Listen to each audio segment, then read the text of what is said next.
Okay, so this is Ringwalk Media in association with Welleyes Therapy and Steel Hub Management.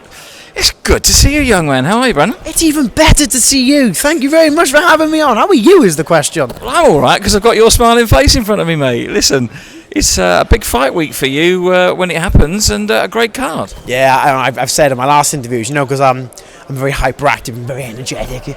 I walked in here, I seen the press conference, and I almost like my brain was tricked. It's like, oh, it's fight week, and I was like, yeah. And then I seen on the date then, April 13th, and I was like, yeah. Could be the longest fight week ever. I know, man. Fight 2 months. Just But I'm so grateful I'm back. Since the time out, I had an operation back in November, which it's weird because it's gone quick, but at the same time, I don't remember what life was like before it. Before I had this wicked ass scar on my hand, That's a nice one. It is, isn't it? I've been telling everyone that there was a pretty girl walking down the road, and I seen a cougar run up to attack her, and I was like, oh, jumped in the way, saved her from the cougar. I was like, oh no, pretty lady, saved her. Now I got a cool scar, but the reality is I just had a cool operation because I had a bad hand. Well, listen, let's talk about boxing before we start talking about cougars. Yeah, because we'll have to bring your manager in here at that point. Listen, a great start to your career, mate, and some really impressive performances. I guess the work's going on in the gym behind the scenes. Is it something now that you're looking to sort of step up and maybe look for a knockdown or a TKO? Yeah, it's been tricky in my last 4 fights. Cause I've had one hand, and I have had one hand. It's been it's not just a case of my hand's hurting me.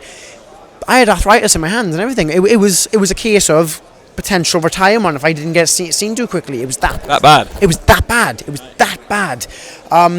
So trying to box, I think my performances so far they've been good. They've been good boxing skills, but they've been limited. They've been mature for such a young man.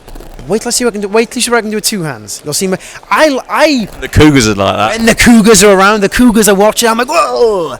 But look, I've said it. My last 4 fights, I've had one hand. If you know, a lot of people know me from my last 2 fights since I've been in my Matchroom. If you know me from my last 2 fights, you've seen me box with one hand. Just watch my next fight. Before you judge, before you say anything, good or bad, just watch my next fight. Is all I ask, and I promise you'll have a different look on me. Well, we're looking forward to that actually, because I know there's a lot of skills in there that maybe we haven't seen yet. We look forward to you showcasing those.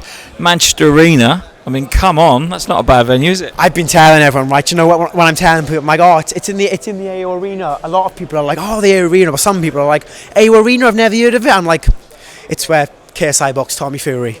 Of all the things that have happened in the AO Arena, you bring KSI Tommy Fury. That's what everyone knows. They're like, oh my God, it's that place. Oh, that's what they all know it as. But the man standing behind you, $1 Million Crawler, winning his world title in the Manchester Arena. $1 million, I know. But see, that's the thing.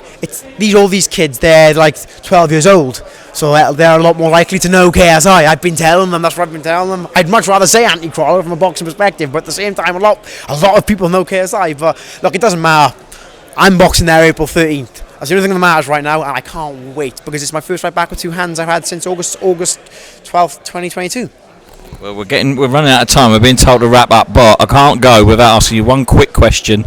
Mr. Lee Eaton, he's on a bit of a health kick. You just said to me before, if he carries on the way he's going, he's going to be thinner than me. He's going to be lighter than me. I made a joke about Lee when I first met him. I said, Jesus Christ, you're called Lee Eater, and I should call you Lee Eaton.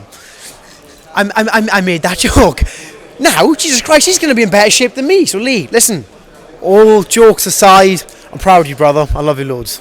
Listen, Brandon, it's great to speak to you. We've got to cut it short because the press conference is about to start. You've got to jump on stage and behave yourself, young man. I'll do a backflip. Let's do this. Nice one, mate. Thank you. Thank you very much for having me on.